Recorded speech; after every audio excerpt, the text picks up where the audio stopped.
इथं पावसामुळे इतकी नुकसान झाली की 12 एकर जमीन चौगा गावामध्ये, त्याच्यामध्ये इतका तुफान पाऊस झाला इथे लिमिटच नाही. घरामध्ये पाणी, शेतामध्ये पाणी, चौकट पाणीच पाणी. अख्खी रात्र घरामध्ये आम्ही जागून राहिलो. घरामध्ये 3 फूट पाणी शिरले आणि जमिनीची इतकी नुकसान झाली की आपली सोयाबीन तर असा एक दाणासुद्धा मला काढता येत नाही आणि उडीद तर काढलाच नाही. आणि बाकी आता शेतामध्ये जाता येत नाही. आज कंडिशनला माझे टोटल जनावरसुद्धा रोडवर बांधलेले आहेत. मला असं रोडवर टाकायलासुद्धा असं वैरणसुद्धा राहिलेलं नाही. मी शासनाकडे काय मागावं हेच मला समजेल. वैरण मागू का, पाणी मागू का, जमिनीतला चारा मला मागू का, राहण्याचं ठिकाण मागू, मला एक काहीच सुद्धा समजत नाही. तरी शासनाने माझ्याकडे लक्ष द्यावे विनंती.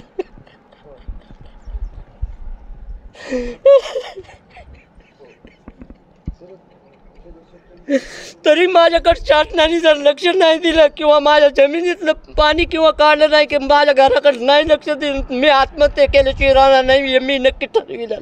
एवढं शासनाने माझ्याकडे लक्ष द्यावं ही नम्रता. मी काहीच बोलू शकत नाही आता.